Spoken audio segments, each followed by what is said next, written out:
بسم الله الرحمن الرحيم. السلام عليكم ورحمة الله وبركاته.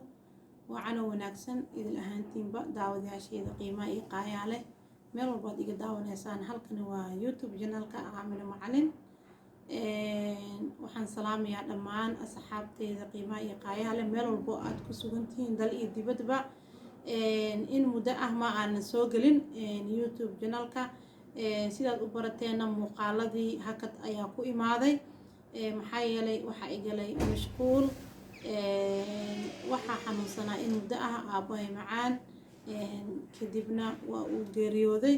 Allah subxaanahu wa tacaala ha u naxariisto. qof kasta oo dunida joogo waa uu dhimanayaa, kullu nafsin daa'iqatul mawt.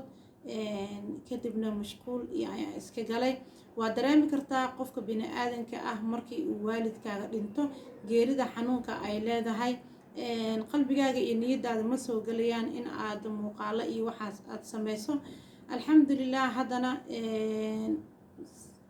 haddana barnaamijyadeena dib ayay inoogu bilaabin doonaan haddii Allah subxaanahu wa tacaala oo ogolaado. dhammaan asxaabteyda waxaan ka codsanayaa in ay igula soo duceeyaan aabahay in Allah subxaanahu wa tacaala u naxariisto. maxaa yeelay qofka bini aadanka marka uu dhinto wuxuu u baahan yahay duca oo kaliya. ducaduna waa shay qaali ah, waana shay muhiim ah. qof kasta oo waalidkiisa ka geeriyooday waxaan ugu duceynayaa in Allah subxaanahu wa tacaala uu naxariis siiyo, ayagana qalbiyadooda in uu qaboojiyo, anagana sidaas si lamid ah in qalbiyadeena ay qaboobaan. sidaas ayaan youtube-ka uga maqnaa. waxaan uga mahad celinayaa dad badan oo asxaabteyda ah oo youtube-ka iga waayay oo ila soo xiriiray oo i weydiiyay xataa inaan iska daayay barnaamijyadii youtube-ka, laakiin iskama aana daynin. mashquulkaas yarkaa ayaa idinkaga maqnaa. dunida oo idinle waa uu iska wareegto, mashquulkeeduna waa uu iska badan yahay. marka asxaabteeda insha Allah barnaamijyadeeni aad uga barateen youtube channelka Aamino Macalin dib ayaa inoogu bilaabi doonaa haddii Ilaahay yiraahdo.